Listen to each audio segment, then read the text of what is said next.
You may thought of it. What is it like to have an ability to capture the life around you and to do that professionally, differently, to be and explain yourself, to show the world beauty of itself, of nature and people, to spark a nice emotion, a feeling. You can do it in terms of yourself.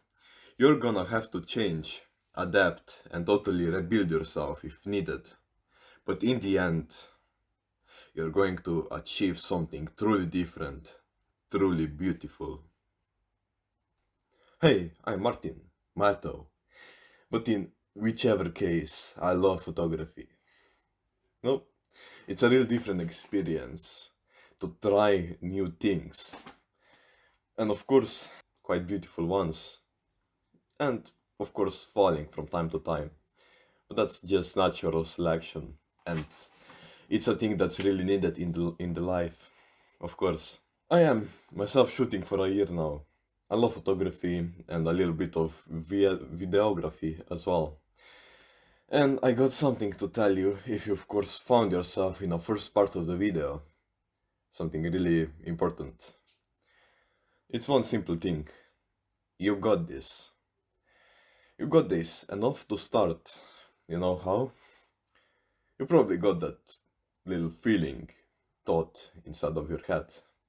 You probably thought of it like, I don't know, you've watched a relative or you watched someone have a camera and shoot with it. You kind of saw the beautiful side of it. And you were like, oh wow, I want to be like them too. Well, do you know what do you need? You need to take action, a quick action. You need to turn that little thought into action, into consistent daily routine, into consistent daily grind, to say at least. And all it takes is a plan, action, and then you can achieve your goals. Are you up to it? Getting an idea, a thought that sparked something, is future you telling yourself that it's time to take the action. But I got no time. I got school. I got girlfriend. I don't have money for the camera. I don't like learning. I'm introvert. I'm an introvert. You hear me? I can't. That's an excuse. And they happen, and they damn do. And they won't disappear unless you're there, up there, to change that.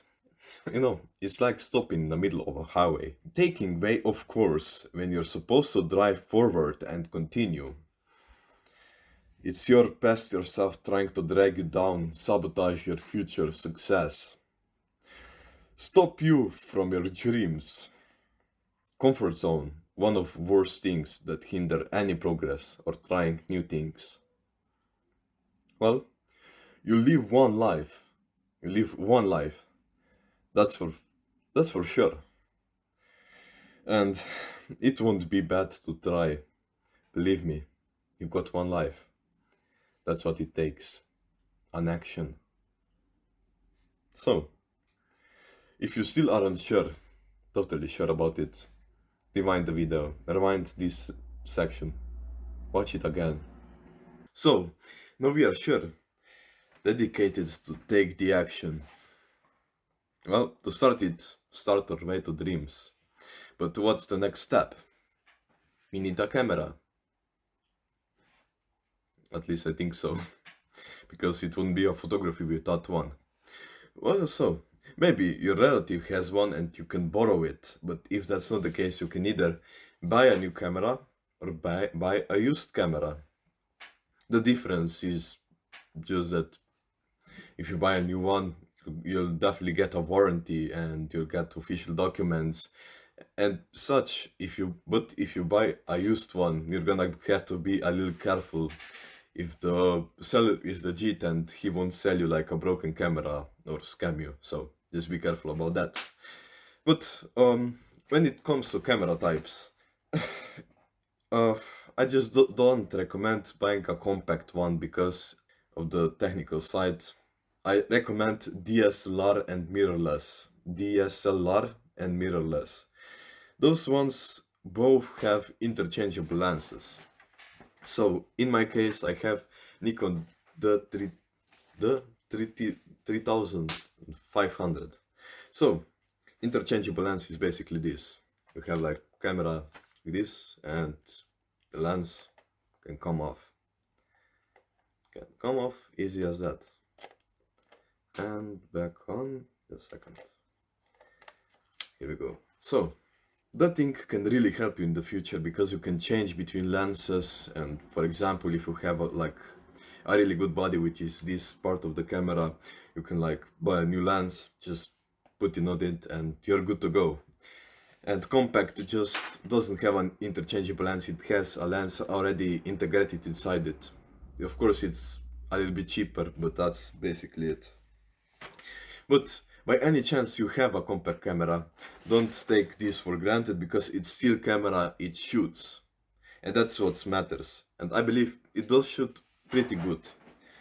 So it's enough to learn how the camera works, settings, composition, and so on, which you need to learn, of course, with compact, actually, I know, with DSLR and mirrorless as well. So there's a quote that goes, "You gotta learn how to walk before running a marathon." That's it. You can't just become in one day a professional photographer that's covering his monthly expenses with just shooting. It takes time, practice, dedication. So, for camera brand and model, it does not matter because you're a beginner. You're a beginner, you learn, and you don't need to spend large sums of money on gear that just exceeds your skill level by 100% or 100 times. So, but you may got an idea, but why not invest in really expensive camera gear and invest in future? While it's a good idea, it's terrible in practice because you won't pay off the camera in years, and it's just it's an investigation that won't really help you. So go for something that can shoot and that's it. Go for something simple, or just go for something that's usable. That's it. One thing that's for sure is if you're going for a DSLR or a mirrorless, you're gonna have to spend from 500 to 1000 euros or dollars on either new or used. Depends if it's DSLR or mirrorless because there's a price difference here as well. Well, for lenses, if the camera doesn't come with one, look for something multifunctional, usable in any situation. From bird photography to personal close-up portraits. For example, 18 to 100mm lens. In my case, I got my camera DSLR, as I said, bundled with stock lens, which came with camera with, and also with 70 to 300mm telescopic lens, which is really good for bird shooting. So, while it requires constant switching between lenses, it works pretty well for me. Multifunction lens is good for allowing you to catch sudden moments, allowing you to not miss out. So I really recommend a multifunctional lens. That's it. For example, 18 to 140mm. To store a camera, I would suggest a photographer backpack. It's useful, quick for access. You can store a lot in it. A photographer bag is useful as well, but you can't store a lot in it. I have one myself and I can put just so much in it, so go for a bag. Go for a photographer backpack if you can. So it's up to you to do your homework and decision making what you'll buy. So that's it. Know that we got everything from camera to lens. We got to shoot. Take your camera, of course, with full battery because you're gonna need it. And go out, shoot nature, or even ask your friends, family, or if you want, even strangers, if they want a portrait photo of themselves. Practice. Try new things, new niches, take opportunities if they come your way. And my personal tip, buy yourself a journal, a photography journal, that you can write down what you did about photography in that day, what you found nice and how your day went. It's a really good tool to have as it allows you to put something in your mind, from your mind onto a piece of paper. That's really good. Same goes with your photography goal. What do you want to be? What is your goal in your journey as photographer? Write it down. Got an idea for your photography? Write it down. That way, your brain will automatically write it down for you in your subconsciousness. Learning is one of the most important practices in life as well as in photography. You need to take in and use it in practice to consume content based on photography. For example, this video can change your perspective of things. Well, learning and thinking, the best duo when it comes to building yourself in your hobby and character. Well, how to learn? You have YouTube, which is totally free. You can also learn from websites, people. Of course, if you know any photographer, that can really help you as well. Of course, if it's a friend, or you can also buy courses, buy coaching calls for a photographer to help you figure out your goal. Learning is an investigation. It takes money and time, but it's vital for your growth as photographer and a person.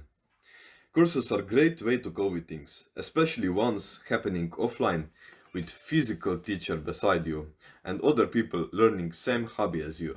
A great way to socialize with others as well. Online courses are okay too. When learning, I suggest you put down main takeaways and things to implement and improve in your photography. In mentioned photography journal. Another great way to learn is to shoot for free. That way you build up a connections, which is one very important thing in life, and skills. As you progress in life in photography and decide to buy new gear, you can start charging for photography, but you need to be careful. You should not charge too little or too much. You need to find middle ground, that people will come to you, the clients will come to you, or they will accept your offer if you come up to them. Yep, you'll see how it goes. Try it. While learning, when we all do, it's good to put out what you learned and help others. Well, maybe you got a photography buddy, a friend who joined on with you. You can exchange knowledge and help each other. Great way to keep a great and strong friendship. Really. By motivating each other, you can come a long way with your friend. Well, maybe you thought of becoming a photographer like me, helping others through internet, possibly earning money with it as well. You can do it. Look at me. I'm here, sacrificing my time, my everything, just to shoot a video. So yeah, uh, I got an idea 3 days ago about creating a YouTube video about photography. Well, you can do it if I can do it. If I can do it, you can do it. You see where I'm going? You can do it. If you got a rewatch, if you want to, you can. If you don't have time, it's okay. Just, if you want to rewatch it, rewatch it. That's it. And of course, thank you for watching. If you want, you can subscribe. And as always, you got this. This is what it takes.